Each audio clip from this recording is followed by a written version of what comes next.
So the first question for Dr. Lamanna is about the Shingrix vaccine. So certainly infection prevention is a very important and topical issue. And the question is just, is the Shingrix effective and safe for CLL patients? And how is it different from previous shingles vaccinations? Okay, so this is on, right? Okay, good. So I think I mentioned a little bit yesterday that let's talk about vaccines in general. So I think that for sure, if it's available, you should receive the flu shot every year, the pneumonia shot. There's a 2-shot series. You don't need that every year. But these are preventative measures. As I said yesterday, the flu shot wasn't very effective this year. But these are dead vaccines. And so what we typically recommend for patients with CLL or immunocompromised patients are to receive dead vaccines, not alive vaccines. Now, to be fair, have I had patients walk through my office who said, oh my God, I got the live shingles vaccine, when it was available. Did anything happen to them? No. So the theoretic risk is that if you have a live vaccine, that you're introducing the live virus and then you might reactivate, whatever that particular vaccine is and get the illness. So in the case of the live shingles vaccine, getting a breakout of shingles. Obviously, Shingrix is very, very new. I think it was just recently approved about 6 to maybe 8 to 10 weeks ago, so recent. It may not be available, at least in the U.S., it's not readily available yet in local pharmacies, and many of the hospitals don't carry it yet. It's a 2-shot series. And so it's a dead vaccine, so certainly can you receive it? Absolutely. Has it been tested in our patient population? I think I mentioned yesterday it has not. So we really don't have any data in our patient population, but theoretically, do I think it probably wouldn't have any side effects? I would imagine it'll have the same side effects with other injections. You get local redness and swelling and erythema and things like that. But so for those of you who want to receive this, it's probably okay. For those of you who want to go, let me wait and see what happens for a little while, and again, it may not be readily available, I think that's okay too. Again, these are preventative measures. So when we talk about vaccines, the goal is to try to prevent you from getting the illness, but to be fair, these are not foul-proof, right? So people who've gotten the flu shot, if it's not effective or it's a different strain, or your immune system is compromised, there are certain therapies that may affect your ability to make antibodies against that vaccine. And so you may get a vaccine of some nature and still get that infection. It may, you may not have mounted enough of your immunity to protect you by getting that particular vaccine, and that can happen. So obviously, again, the vaccines are not foul-proof, but again, the goal about CLL is to try to be, or many diseases, is try to be preventative, to try to help you with not getting those particular types of infections, which can weigh you down. Obviously, it's not that people, if you get an infection or you get shingles, can't get treated for shingles, but clearly, for those of you who have had shingles, and if you've had a nasty case of shingles, you know how particularly nasty that can be, and how many if you've got neuropathy or painful syndromes, you know how bad it can be if you've had it. So it's not that it's not treatable, but the goal is for us to prevent it. So right now, I'm sort of, saying to my folks, for those of you who would like to receive it, if it's available, go ahead, but we really don't have much data. For those, as I said, I tend to be very conservative. The antivirals are not too much toxicity from some of the antivirals. So if I have a patient who's had a nasty case of shingles, I'm still recommending lifelong prophylaxis. That's not across the board. I don't want to say there's medicine, this has been looked at in a CLL patient population and so on and so forth. I'm just, there are certain things over time and nature and the art part, that for certain patients has worked out well. But there are many folks who don't want to take any medicine and they've had shingles, and I said, look, just keep a stash on hand. If you feel like you're getting an outbreak, you start it right away. So there's different ways to do this, but right now that's sort of where we are. There's no real data in our patient population. So the second question, I've kind of lumped a couple of questions together that relate to the theme of who you should be seeing and who may be appropriate to follow your CLL. There was a question, so again, I'll read it as it was submitted. If you're in watch and wait 5 years plus, and if you're doing okay, is it okay to be monitored by a general practitioner? In what circumstances should the GP send me back to the specialist? And there was a related question around the importance of seeing a CLL specific specialist versus a general oncologist or hematologist. So I think it might be Dr. Banerjee. Because he'll never ask me again. To start the question. No, I actually have you listed as next to weigh in on this. I thought you might have something to say about it. But we'll let Dr. Banerjee So I think when it comes to what the resources are in your area, we have to work with what you have, and I think that's really important. And your primary care physicians are the ones that actually know you the best, and they've been following you for a long period of time. And if you have a really good relationship with them, you can get into them when you start to feel things are changing, and then they can always refer you on to whoever it is in your area. I have to say that there's a lot of resources available, a lot of education available for all hematologists and oncologists as things are changing for CLL that can keep people up to date on what these new treatments are. They might not be the one to be able to explain to you what the next steps are going to be, but they can obviously point you in the right direction. Now, as I said, in our province, it's a little bit different, but when I say we work with other areas throughout our province, all of those practitioners we work with are all family physicians. They may all have their family practice, but they've been specialized in the sense that they can supervise chemotherapy treatments so that we can deliver care in home communities. So we work together with multiple different people at different levels of training, and the ability to recognize something that they may not be able to deal with is something that I hope that is, they're able to admit and say, this is the next step. I need to seek out help at this point in time. So I think you're in very good hands with your primary care physician, and when you need to go on to the next step, that will happen.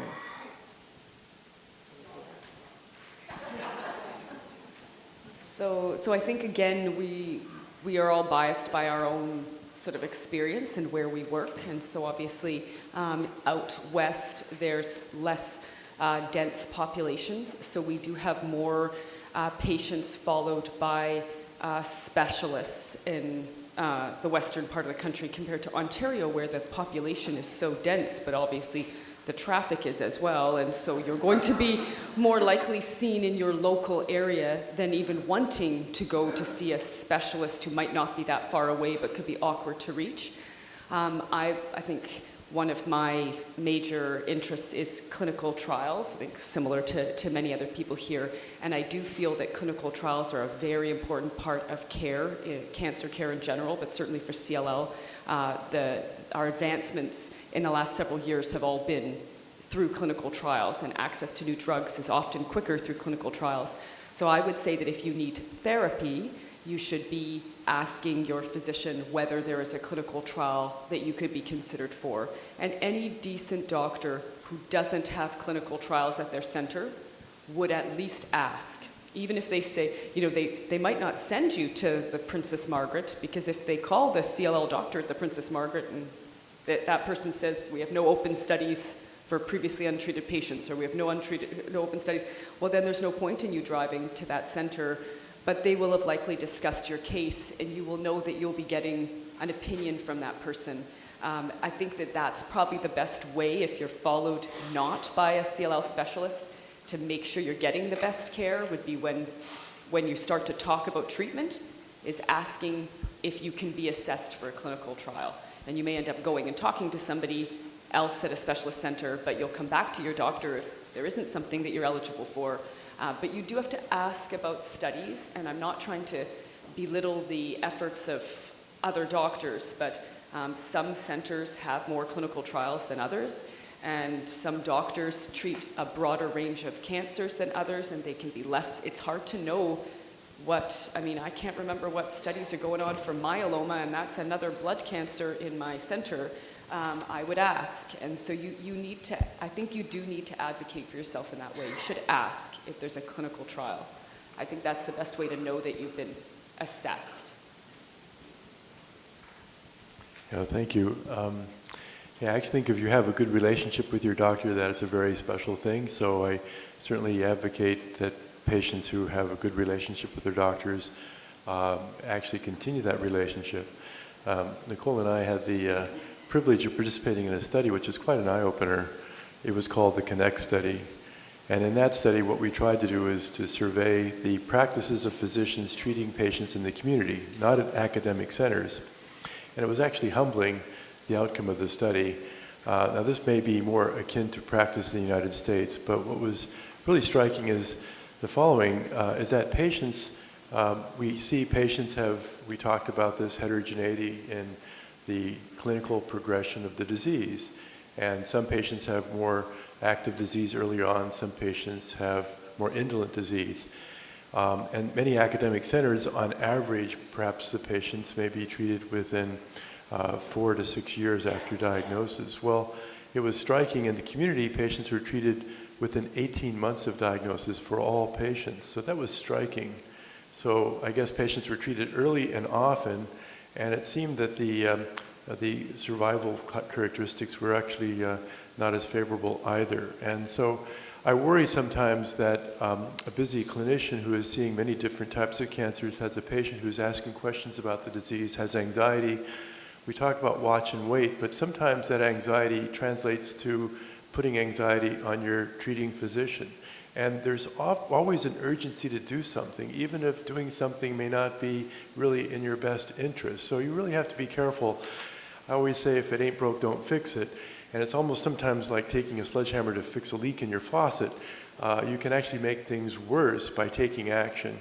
I think one of the most important experiences of my life was when I was going through medical school. I was kind of an upstart brat, and the dean pulled me aside and said, "Kipps, before I let you graduate, you're going to have to take one course." And I said, that's ridiculous. And he said, "You have to take this course. It's the history of medicine." And I said, "That's absurd."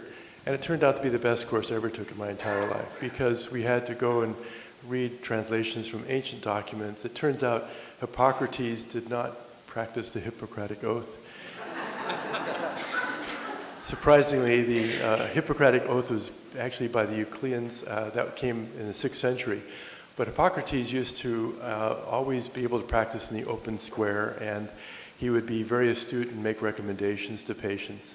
And what he did was astounding. But the key thing is that the need or the want of a physician to try and help patients sometimes does not translate into a beneficial outcome. It's a very human exercise to be a physician. You have to be a caring person. If you're not a caring person, you should look into doing other business. And I think caring for another human being who's afflicted with not only the physical problems, but the anxiety of the disease does wear on the physician as well. And there's a tendency to want to do things. So I think one thing that you should try to do is really not get involved in that type of process, and don't force outcomes of what your physician's doing out of compassion for what you're going through. So that's in some way a very important lesson. And I think sometimes it does help to work with your physician and see somebody who is seeing a lot of patients with CLL, to give that assurance that everything is fine and that the outcome is actually okay. I think that's very helpful, not only for you as a patient, but also for your doctor. And we work with many doctors around the country, and we have formed very good relationships, and I think it's been helpful for all of us, really. It's fantastic. The only point I would add is there's really no need to apologize to anybody for advocating for yourself and asking for another opinion, particularly if you are uncomfortable, or, as was just said, if there's a need to get that additional expert opinion. It doesn't necessarily mean you need to transfer your entire care there if you're traveling from a distance and disrupt your day-to-day life, but it is nonetheless often helpful to have that additional opinion from a CLL expert, and then that shared care model that Dr. Banerjee was really talking about, where you have that relationship now, and that's something that often you can go back to over the trajectory of your disease. And so I think that is wise. Good. Any other comments from the panel? So the next question is a very specific question. Maybe I'll direct it to Dr. Owen. So the question is, what defines a bulky lymph gland, and does the size of the adenopathy affect the effectiveness of therapy, or have any influence on the type of therapy that's chosen? So that's a very good question, and in lymphoma, there's a definition of bulk, which used to be 10 centimeters, and now in several newer studies has gradually been becoming smaller. Some studies cut it off at 7.5, at 7. So, and then in CLL, there would be no accepted standard for what truly bulk means. But when we talk about the treatment criteria, needing to sort of have a reason to get therapy for CLL, and they talk about progressive or bulky lymph nodes, it really just means lymph nodes that are distressing to the patient in some kind of way, large enough to bother you, be it make you uncomfortable. Obviously, if they're intra-abdominal and they're pressing on something, anything that's large enough to press on an organ is important. The only time where there's a real measure, a solid centimeter that has been defined is in the venetoclax studies. They have defined anything larger than 10 centimeters as meaning that you have to be considered to be high risk for tumor lysis, and between 5 and 10 centimeters, you're medium risk or high risk if you also have a high white count.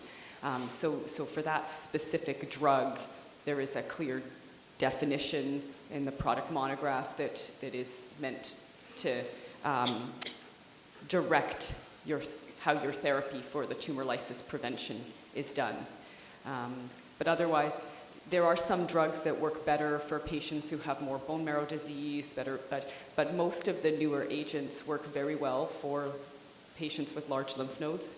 And I wouldn't say that with our standard therapies that because your lymph nodes are bigger instead of your white count being bigger, that you need to worry that your disease wouldn't respond as well. Every patient is different, but there's still an excellent expectation of good outcomes with our standard therapies, even if you have what we would consider to be quite bulky lymph nodes.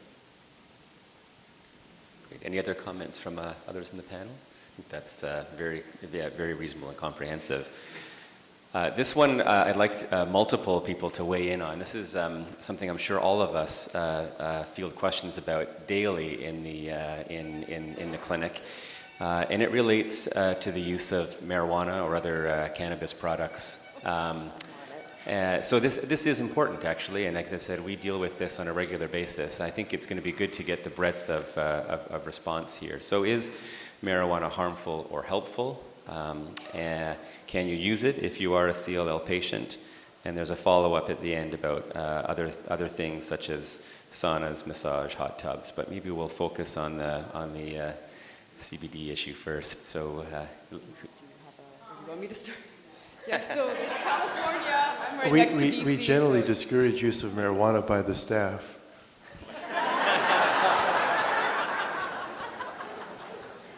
I don't know. I think this is all getting beyond, there's a lot of controversy in the States, of course. As you know, in some states it's legal to sell marijuana, but it's not approved by the federal government. I think that I don't have any moralistic value one way or the other about it. I think that one has to always ask the question of whether this provides symptomatic relief. I think, as one person said, that smoking marijuana doesn't make him better, but makes him feel like he's feeling better. So, but I do think that when it gets to a point where you may use it to the point where it may be interfering with your daily activities, of course, that could be a problem too. So, like anything, I think moderation is key. I do think saunas sound great. Where do we sign up? No, I think things that's important. I think what was said by the panelists in the prior discussion, I think was very helpful, because it was said that by having a diagnosis of CLL, it changed how they look at life, and that's very important. We live in denial. I know that as kids growing up, you really can't face with the idea that you have a mortality. And as we go through our life, we're so pressured in the future, everything is future-oriented. The idea that we're not going to live forever is really something that we don't think about very much, but we're all not getting out of this alive, and we have to realize that. So, and the choices we make as humans, and what's important and what's not important, and sometimes the false things that might drive people might be somewhat not important if viewed in the context of our own mortality, I think is important too. So I do think making choices that are wholesome, that are good to your family, that are good to you, I really encourage that patients remain physically active and have a good diet and do all the smart things our parents told us to do, and that usually serves people very well. So I really think it's important to make life choices that are wholesome and appropriate. Whether marijuana is part of that equation, I can't advocate for it, but I also don't want to get on a soapbox and advocate against it. Yeah, so I think this is obviously a very topical question in Canada with the legalization of marijuana and the really rapid increased availability. So I know I've had many patients come into the clinic, and people are also being encouraged or almost bullied by their friends, families, or neighbors to begin using marijuana because of this general belief that it has such broad and miraculous medical abilities. I would say that there is no good evidence that medical marijuana will improve your disease course. The data for how it will improve your quality of life is also questionable. It does seem to work for some nausea and some poor appetite in some end-stage cancer patients. But the data for other things is really very weak. But if it makes you feel better, then, and it's not interfering with your quality of life, mostly we say we wouldn't try to stop you. But smoking anything is not good for your immune system. There's this belief that, well, it's marijuana, it's not a cigarette. It's smoke inhalation into your lungs, your immune system. If you have CLL, even at the best of times, isn't perfect. If you're looking to improve your quality and quantity of life, inhaling smoke into your lungs is not the best way to do that. So I usually tell people that if they're interested in cannabis products, that you should not be planning to smoke it. And that's about as much as I can say. Agreed. So that, I was going to bring that up. So that's a two thing I want to echo. So agreed. I think that, all of us are sort of saying the same things. For some of you, it may have benefit, but, the data obviously in CLL, but it may pertain to other symptoms and things that you're having. But I want to echo that. So one is that if you are using cannabis or others, so this brings up, and it may handle other questions on the list, supplements. So let's just talk about supplements in addition. Please bring that up to your provider, because one is that whatever you're doing, whether that be prescription or non-prescription related, it may have interactions, drug interactions with other medicines that you might be taking, whether they're CLL or not. And also so that's important, because then they can make sure that, remember, everything you take, whether, again, prescription or non-prescription, has to be filtered by your organs, so that's your kidneys and your liver, depending upon the drugs. And supplements are incorporated into that. So, we want to make sure that your organs are safe. So you should let your physician know what you're taking, again, whether it's cannabis or supplements or something else, so they have your full list of what's going on, so they can tell you if there are interactions. And I want to echo what Carolyn says about smoking. There are other ways to use cannabis, and I'm always concerned about if you're actually, with the buds and whatnot, there may be fungus and other things that are unregulated and is still smoking. So there are other ways to use cannabis that might be safer for an immunocompromised patient. Yeah, I think I wish to emphasize what Nicole said. It's important to be square with your physician and tell them what you're taking, including recreational drugs. And I think there's a tendency to think that herbal supplements are somehow wholesome and more beneficial than traditional medicine. And I think that sometimes patients come with a long list of herbal medicines. I frequently go to China because actually it turns out there's more patients of China that have CLL. But they have traditional medicine too. And it's very intimidating for me. I don't know how to interpret these long lists of names, and I try to write them down. There's active ingredients. Obviously, I talked to a professor at University of Beijing. He said, I have a cure for leukemia, and it's in this herbal supplement. I said, that's great. We'll take it apart. We'll look at it mass spec, and we'll try to figure out what the ingredient is. We'll tweak it. And as I was talking, it looked like I was punching him in the stomach, because he says, you don't understand, Dr. Kipps, it's perfect already. And so the problem that I have with this thinking of the herbal supplements is that they do have some very powerful ingredients. They really do. And we don't know what they are. We don't know what concentration. Anyone who likes wines know that some years may be good years, some years may be bad years. So if it's an herbal supplement, it may be more potent one time versus another. These drugs have a metabolism, and sometimes they're metabolized by the same enzymes that are metabolized by the drugs that we are talking about in this conference. For example, the CYP3A pathway. You're told when you take ibrutinib, for example, not to eat grapefruit. Who would have thought that? So not eating grapefruit, and you take an herbal supplement which does the same thing. We did have a patient who was on ibrutinib, but she's having a lot of side effects and a lot of problems, losing her hair and everything. And I went down a long list. She was taking 50 supplements, and I got her to stop the medicines, and she was very apoplectic about it because it was a security thing for her, and she did remarkably well after that. So go figure. I mean, she was taking things that were actually causing physical harm to her. And so I think it's important that we recognize that. And also know this, that most of our medicines do come from natural products. I think 40% of our medicines do come from natural products. So it's not that they're bad, but it's just that they're undefined, unknown, and could represent potential health hazards. Maybe just, Spencer, could I ask so one of the other questions that comes up with in the clinic around some of the cannabis products is their anti-cancer properties, and often coming in with some, sort of in vitro or some theoretical ways in which this might, be occurring. Are you aware of, or can you comment on anything around that? Is there any data that we have around even theoretical, benefits of some of these products that you want to comment on? Well, I mean, there's been a lot of speculation and anecdotal evidence about natural products and marijuana health benefits of that.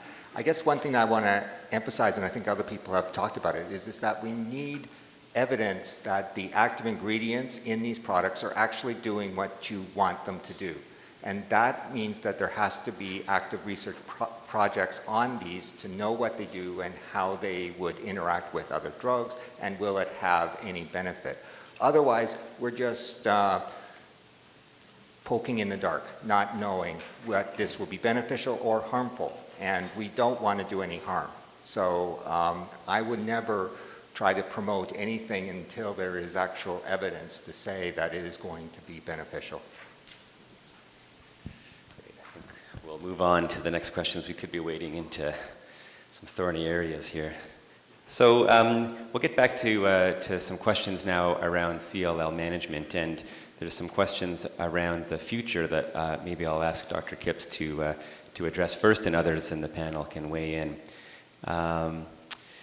So the first question is, when will targeted therapies become first-line treatment for everyone, and will targeted therapies prevent clonal evolution?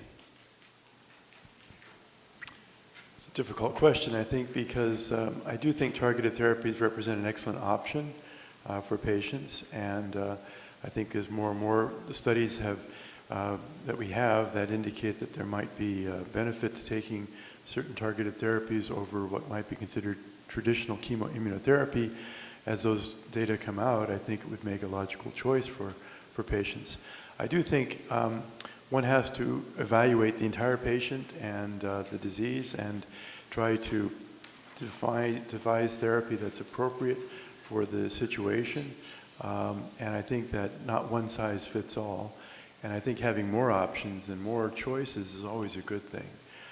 As to clonal evolution, I'm very humbled by this disease because it tends to seem to come back like a bad penny, and we have now the longest treated patients with venetoclax that have been on record because we were the first to use venetoclax. And we have some patients, unfortunately, that are breaking through, even developing resistance to venetoclax. So I always have to think about what's next and what's causing resistance, what's causing these issues.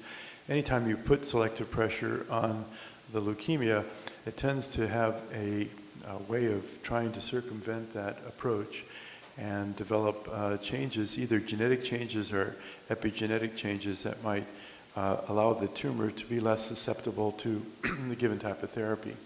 So that's why I think a variety of therapies is important, and I think it's important to reanalyze the situation when it comes time to retreat as well, and to do as much analysis as you can to try and define whether there is likely to be resistance to therapy, and to spot it clinically when you have a patient on therapy.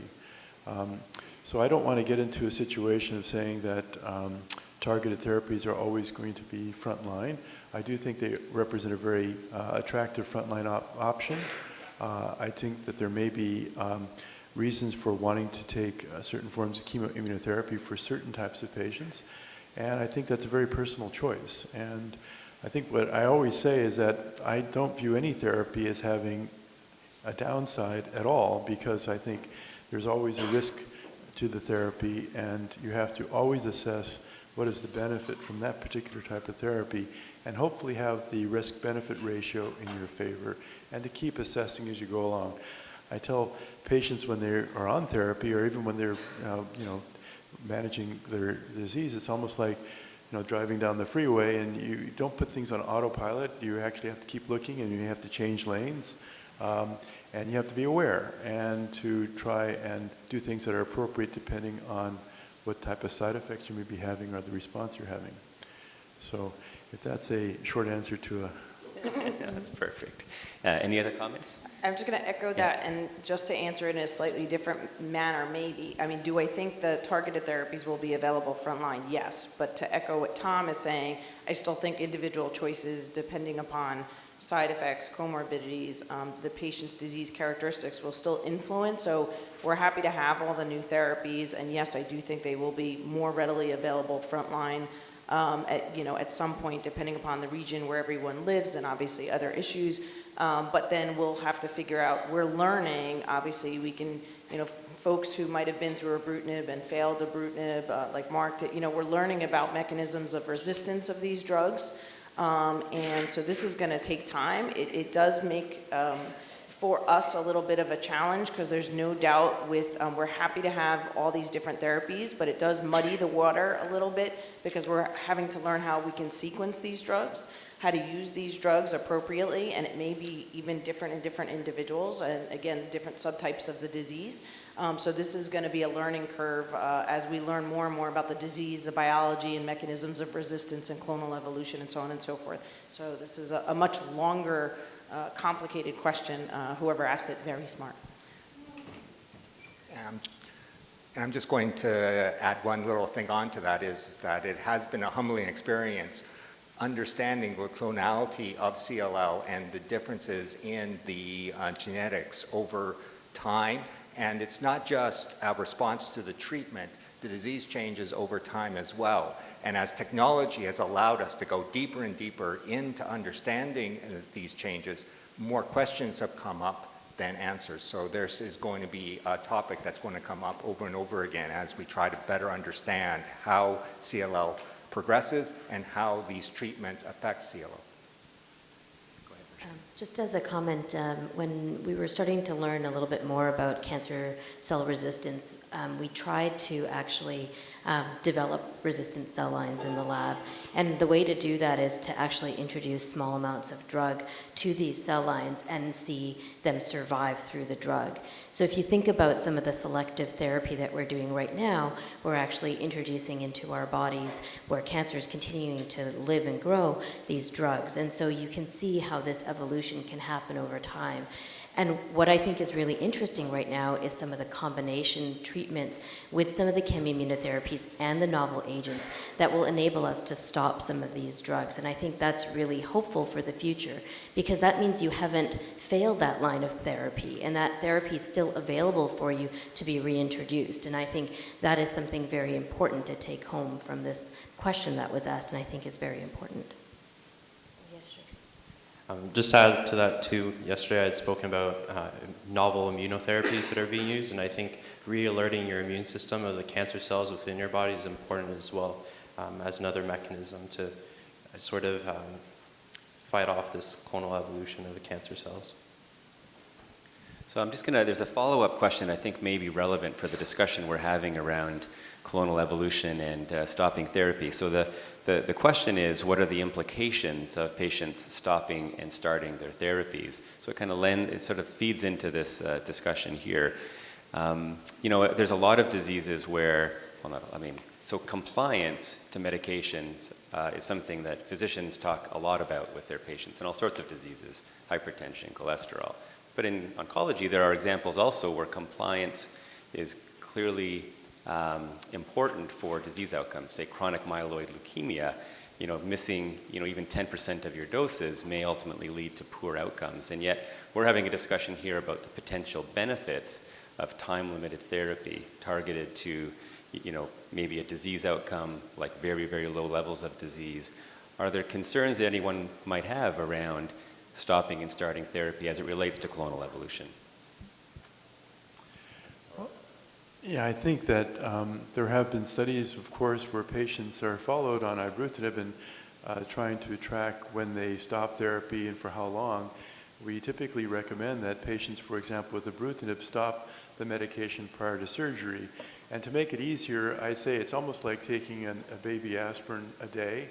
If you say that to your surgeon, they understand it. They say, well, we usually hold aspirin for a few days before surgery, and if there's no bleeding, we'll start it shortly thereafter.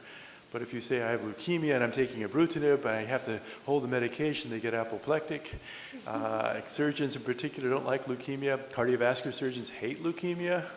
And you mentioned this, and I think they said, hold the phone, I shouldn't even do the surgery. But I think you have to put it in terms which I think they're more familiar with. So how long should you withhold the ibrutinib therapy? I think is for a shorter period of time as your doctors are comfortable. There seems to be a steady correlation where patients who have held ibrutinib for longer than 12 to 14 days tend to have a greater incidence of emergence of resistance to therapy, arguing that perhaps resistance might be associated with a long hiatus in therapy. But I think you have to be a little careful in interpreting the data, because you have to ask the reasons why did patients hold therapy and what were the reasons behind it could be also entwined with the disease and the proclivity to develop resistance. So I don't think, to be fair, we have a clear answer yet. You can draw these associations, but I would say this, that if you're in that category of patients, if you have to take 2 or 3 weeks of therapy hiatus on ibrutinib, that would put you in a category that has been associated with a greater tendency for development of resistance, provided that your disease is not to a point where it is very quiescent and hardly detectable. Those patients may actually do quite well off therapy for some period of time. So again, we're looking at, through next generation sequencing, clonal evolution that might occur on ibrutinib versus drugs like chlorambucil versus just watch and wait. And it's very informative because the watch and wait period, we talked about this, I think Andrew Shore is still here. It's interesting, but if you look at the population of cells within the clone, they may coexist and almost in symbiosis with the body, and there may be small subclones of subclones that have 17p minus, for example, or clones that have Notch1 mutations, less likely, but you may have subclones that are outcrowded by the other cells within the leukemia. In other words, they may be acting as a buffer that may be nudging them out of the microenvironment. You can almost think of them as being a way of keeping them in check. And of course, if we exercise therapy and change the playing field, then those cells, which may have been only a small subset of cells, may then advance to being a larger subset of cells.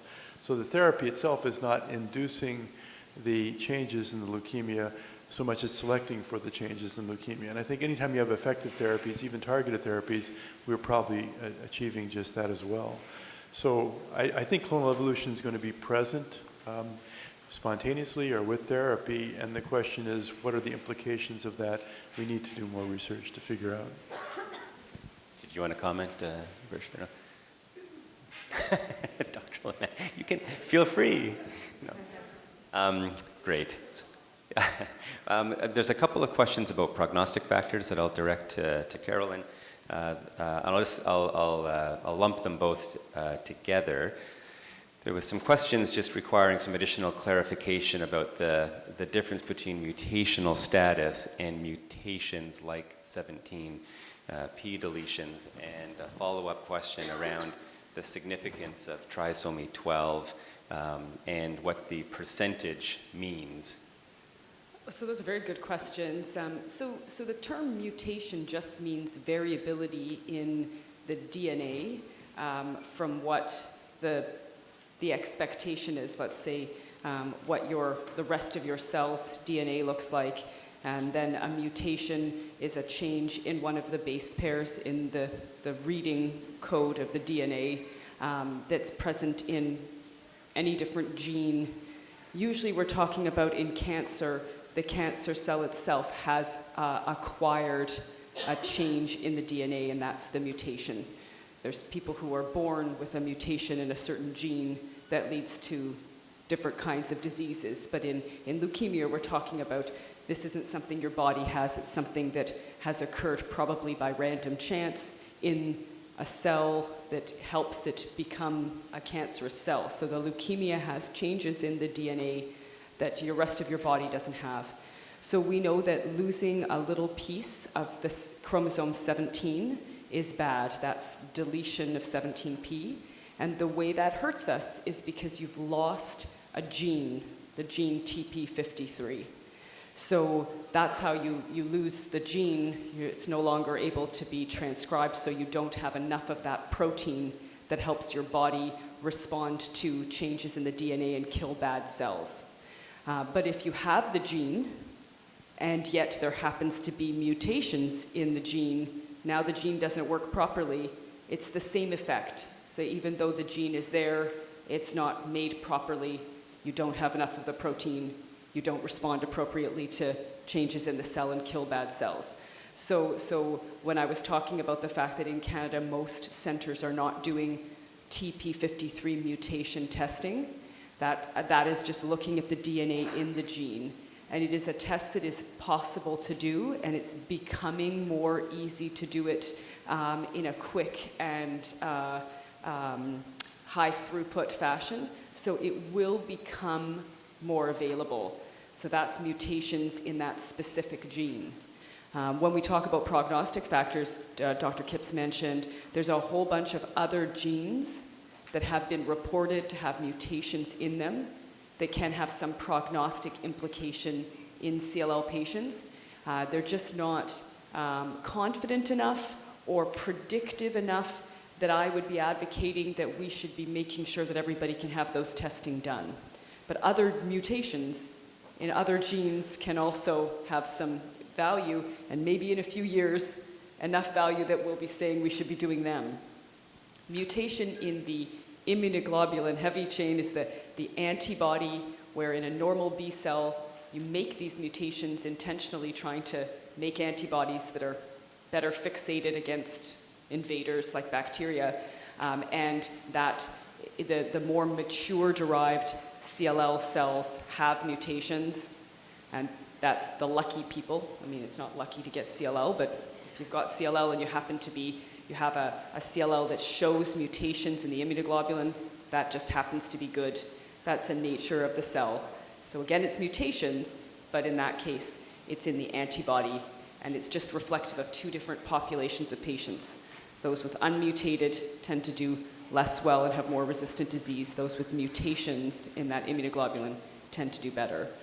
And then from a percentage, when they look at the cells and they're seeing how many cells are deleted for this 17p, there's a level of error. So, they in a sense take a lighted probe and they try to attach it to the gene, spreading out all the chromosomes really under the microscope, and then they count. So in every cell, you should have 2 copies of every chromosome. So every time they see a cell and there's only one marker, they say, okay, well, maybe one has been lost or deleted. But obviously, there's a chance that maybe the stain didn't attach properly, or there might be 2 cells sort of sitting slightly on top of each other, and 2 probes are on top of each other, so they're only counting 1 in one cell. There's a level of error that is allowed. So they can miss a few in different cells and assume that's not actually real. So when they present the result and they say you have deletion of 17p, historically we always said you needed to have more than 20% of your cells having the loss for us to be confident that that had clinical meaning. In the labs now, they're better enough that most labs have a cutoff of about 8%. So if they tell you they see a loss in about 6% of cells, it's entirely possible that that is not even true, that they just miscounted and really there is no loss. So they only count it as positive for deletion 17p if there's an important enough percentage. And I would argue that today we're not 100% certain what is clinically meaningful. Definitely more than 20% is important. Less than 8% in most labs you can't trust.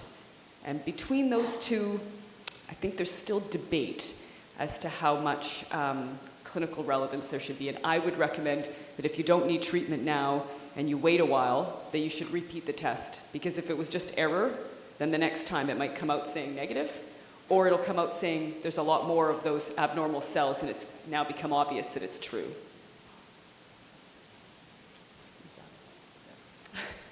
Does anyone else want to weigh in? I think it's been an observation that when you have more than, first Kotowski recognized 20% was the cutoff, and then in later analysis of the data, 30% was the cutoff. And so what he observed is that patients who had leukemia cells with greater than 30% of cells having the 17p deletion, that their overall survival was as bad as patients with acute leukemia. And that's because chemotherapy was used, and we know that that's not been a particular useful therapy for such patients. And so that was an observation that was made, and we have yet to grapple with why is it the cutoff at 30%? Why not 20%? We do know that we can tell for sure cutoffs as low as 4%, and you could see the clone there. And just like I mentioned earlier, you do have sometimes populations of cells where you have cells within us, and actually if I were to survey everyone in this room, including patients who don't have CLL, you can find these cells in our own body which has mutations, p53 mutations, you can find BCL2 rearrangements, and that's the honest-to-God truth. As we get older, we start accumulating genetic baggage, and fortunately we don't explode. But I think the real outcome of this is, the observation of what is there. The explanation for why it is there is something that still eludes us. And it may be, I think I'd like to dispel the notion that 17p minus itself and p53 mutation is not a driver of the leukemia. It's not necessarily associated with progression, but it's associated with the response to certain forms of treatment. And if we are able to change the types of treatment, we may be able to change the outcome of patients with 17p. It's just a matter of that. We have patients who have, for example, indolent features, expression of mutated antibody genes that may have 17p minus that's even greater than 30%, and they do fine as long as we don't touch them with chemotherapy. And I think that could make the equation less in their favor. And so that's a real consequence. A patient who has, say, 40, 50% 17p minus, who's doing fine without progression, is watch and wait, those patients, if you treat with chemotherapy, I believe strongly that they're actually made less well and are more likely to die earlier as a consequence of therapy. And that's one of the challenges that faces us as we do watch and wait. I think it's appropriate if the patients are doing well. So with regard to the percentages, I do think it's probably helpful to note what the percentage of 17p minus is. But if you find it at all, then it may be possible that there is a subclone lurking that could be accentuated or selected out with appropriate therapy. I don't think it should provoke anxiety, but it should be just information that you store in there as something that could be useful in deciding what types of therapy to go for in the future. Sure. And I know, again, I know this depends on regional issues and finances and cost as well. Your mutational status, the change of your immunoglobulin, that's a one-time deal. So you're either mutated or you're unmutated. That's not going to change. So when we know that it has some prognostic implications, as Carolyn had alluded to, those who are unmutated usually are patients who don't respond as well to traditional chemoimmunotherapy, and their time to treatment is usually sooner. When you know what you have, you have. Now that doesn't mean that you're going to treat somebody earlier if they don't meet indications for treatment, but we know a little bit more about your disease. And that, I think, will have implications about the type of treatments that folks will be getting with some of the data that you saw yesterday. Now, in terms of the chromosomal abnormalities and the discussions around 17p, and even others, the more exposure, what Dr. Kipps is saying is absolutely true. We think that there are some influences, but your disease is also changing over time. And certainly we don't know how that will be different when we talk about newer therapies up front. And so I agree with Tom. I think repetition of some of those tests with regards to the chromosomal abnormalities is important. because we may see changes about what the influences of treatment are over time, and that may impact what we're doing. From how we take care of you all when we talk about therapies and sequencing therapies and truncating therapies. It will impact, so knowing people's chromosomal abnormalities as they go through different treatments is important. So yes, if you have a 17p and you know you have a 17p, what Tom is saying is advocating that we'll probably still want to look at that more than once because it may have different implications depending, and some people actually get more complex. We haven't even talked about those individuals over time. And so you could acquire even other abnormalities, and it doesn't have to be 17p. There could be other abnormalities that are acquired, and I think that will be important to know in the future as well. Great. We're coming near the end of the session. I do want to bring Dr. Krupe into the discussion. There were some questions about oncolytic viruses, and so I think it probably relates in part to the fact that there may be trials coming. What's been done, and this may have been addressed yesterday in the session, but I think it's worth reviewing again. What's been done to ensure that it is safe to use oncolytic viruses, and again a question about how oncolytic therapies compare with CRISPR-Cas9, and it might be helpful just to maybe define what CRISPR-Cas9 is, and I'll get Spencer maybe to weigh in also after that. So the clinical trials are designed in a way to make sure that it's safe for patients to be on these different trials, to be administered an oncolytic virus. Like I mentioned, there was in 2015 FDA approval for the use of TVEC, and this sort of paved the way for many other trials that have now started with oncolytic viruses.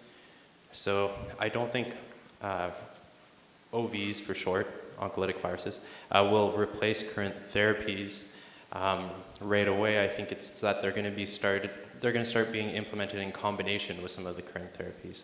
So in 2015, there was a paper published in the journal Leukemia that showed that reovirus, the combination of it with rituximab, so the anti-CD20 antibody, showed greater promise together than they either did individually.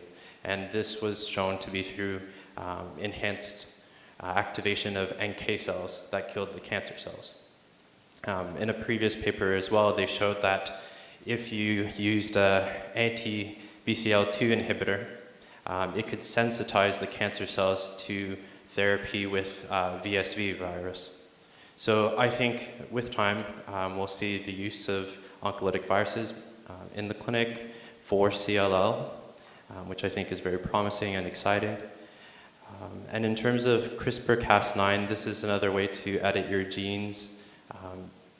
At the moment, people are starting to use it to actually edit the viruses themselves. So we can remove certain genes to make the virus more potent or make it safer. So I think I'll leave it at that for now. Spencer, did you want to? Oh, sorry. Just a general comment about CRISPR-Cas9.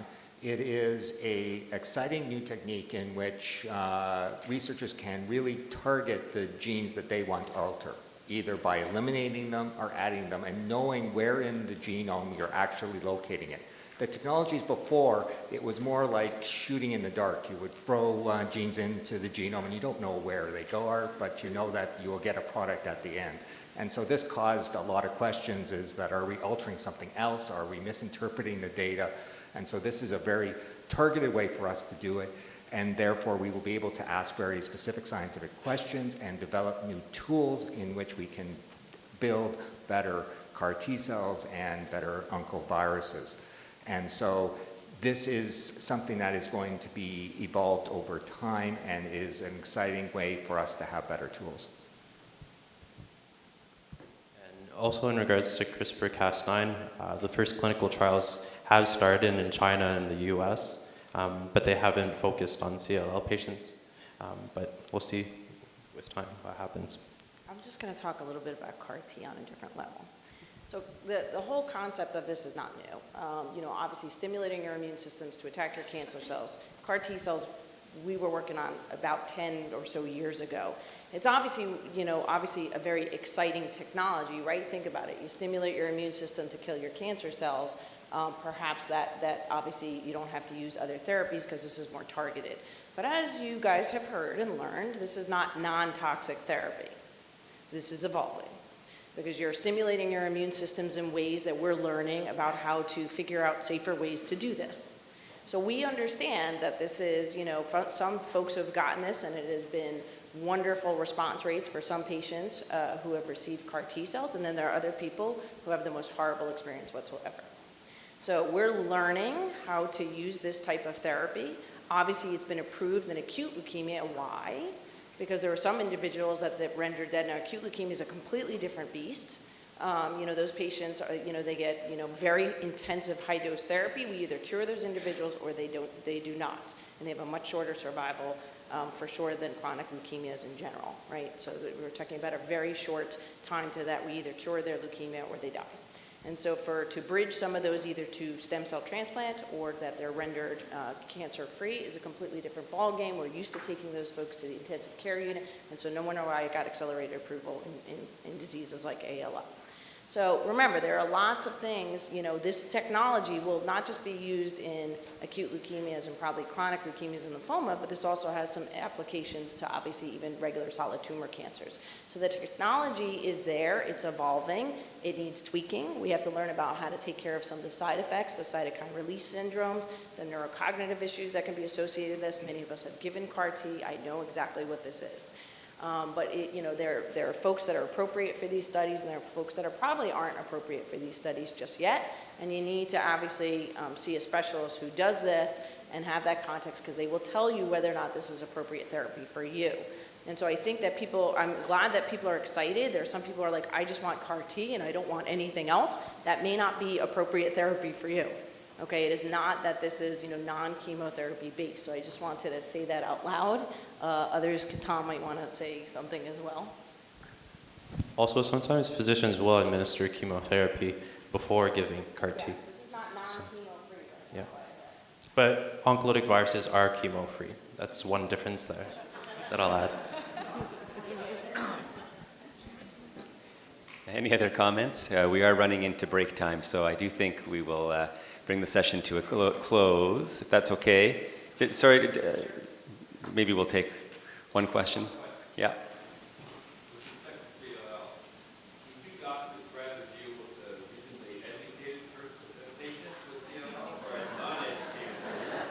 I'll answer that first. The educated person. Yeah. So the question is, as physicians, would we like to deal with an educated patient or an uneducated patient? And the answer for me is the educated patient. And I'll let others say their opinion and why, but that's a no-doubter. Yeah.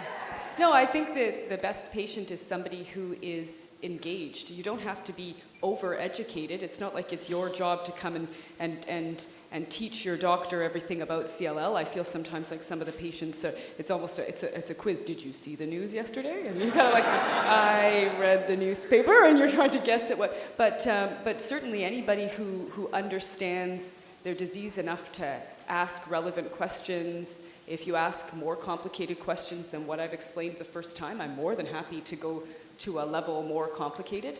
But there's some patients who really don't want to know a lot more of the science or a lot more complicated, but they still understand their own symptoms and understand that, what the principles of treatment, what I want to know from you, how are you feeling, is this bothering you, what other diseases do you have, what other medications are you on? Every patient is different, and I think some people don't want to know quite as much, but as long as they're not just, there's some people who almost, as you're talking to them, you're thinking to yourself, I'm not sure you're listening to anything I'm saying to you, and that's anxiety provoking for the physician as well, if you feel like the patient isn't necessarily wanting to be as invested, because then it's much more your responsibility to figure out when they need treatment, and it's much easier when the patient is participating and they will help you recognize when they need treatment. So I echo Carolyn's sentiment. I think every patient is at a different part in what they've accepted through this journey, and whether they are in what might be termed uneducated. I think everyone's still learning about themselves and what they're going through. And so I have to say, for me, I don't know that I would have a preference of either patient. I would like the patient to walk away with what they wanted out of that appointment, and that they felt that I could approach that they could approach me with their questions regardless of what level they were at, and that they felt gratified from that exposure. I have to say, it's a challenge for me when someone comes with a high-level question, because sometimes I may not have, reviewed that vaccine clinical trial that just opened in France, because I'm busy learning about the side effects of a lot of the new medications we're implementing in practice right now, and how every patient is reacting differently to these treatments. But at the same time, I like being challenged. That's probably why I'm here, because I like to learn about new things. So if, in my opinion, my clinic is we're walking through this journey together, and we're both learning through this process because things are so new. And so for me, every patient is at a different place and deserves whatever they want out of that appointment. That's well said, and I think for the sake of time, we'll finish on that note. That was very well said. So my thanks to the panel. My thanks to all of you for submitting such great questions. We're going to meet back here at 11:15. And if the speakers could just stay up here for a couple of minutes just for some conference pictures. Is that okay, Peter? Yeah. We'll see you back at 15:15.